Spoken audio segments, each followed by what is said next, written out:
আগামীকাল থেকে দেশব্যাপী শুরু হচ্ছে ভ্যাট সপ্তাহ। লক্ষ্য চলতি ডিসেম্বরে নতুন ১ লাখ করদাতা নিবন্ধন করা। মঙ্গলবার রাজধানীর আগারগাঁওয়ে সংবাদ সম্মেলনে এনবিআর চেয়ারম্যান এসব কথা বলেন। তিনি জানান, এ পর্যন্ত ২২ লাখ অনলাইনে রিটার্ন জমা দিয়েছেন। বছর শেষে এই সংখ্যা ৪০ লাখ ছাড়িয়ে যাবে।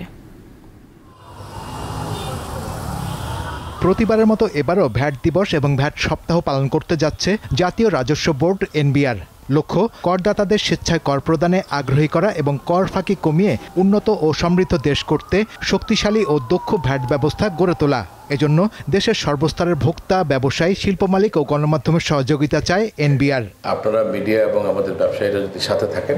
বর্তমানে দেশে ভ্যাট নিবন্ধিত প্রতিষ্ঠানের সংখ্যা ৬,৪৪,০০০। ১০ থেকে ৩১ ডিসেম্বর পর্যন্ত দেশব্যাপী পরিচালিত বিশেষ নিবন্ধন ক্যাম্পেইনের মাধ্যমে ১ লাখ নতুন ভ্যাট নিবন্ধন করতে চায় সংস্থাটি। ভ্যাট রেজিস্ট্রেশনটা বাড়ছে, এটা আরও ব্যাপকভাবে বাড়া উচিত। সংখ্যা অনেক, এটা আপনি হয়তো বলতে পারেন যে এটা হয়তো টোটাল যারা রেজিস্ট্রেশন হওয়ার কথা তার সিংহভাগ আসলে রেজিস্ট্রেশনে নাই।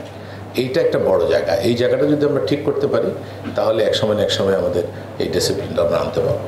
দেশে এখন পর্যন্ত ২২ লাখ ই রিটার্ন দাখিল করা হয়েছে উল্লেখ করে এনবিআর বলছে, বছর শেষে এই সংখ্যা ৪০ লাখে উন্নীত করতে চায় তারা। এজন্য ভ্যাট ব্যবস্থাকে ব্যবসায়ীদের জন্য সহজ করার চেষ্টা চলছে। এই বছর আমি আশা করি ৪০ লাখের মতো রিটার্ন আমাদের এই রিটার্নের মাধ্যমে আসবে। অলরেডি আজকে পর্যন্ত ২২ লাখ রিটার্ন অনলাইনে সাবমিট হয়েছে।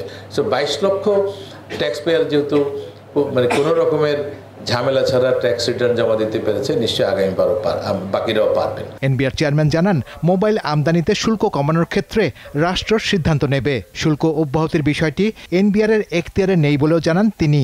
এনবিআর এর এখন আর সেই সিদ্ধান্ত নেওয়ার ক্ষমতাও নাই। শাহরিয়ার ইমন, দীপ্ত সংবাদ, ঢাকা।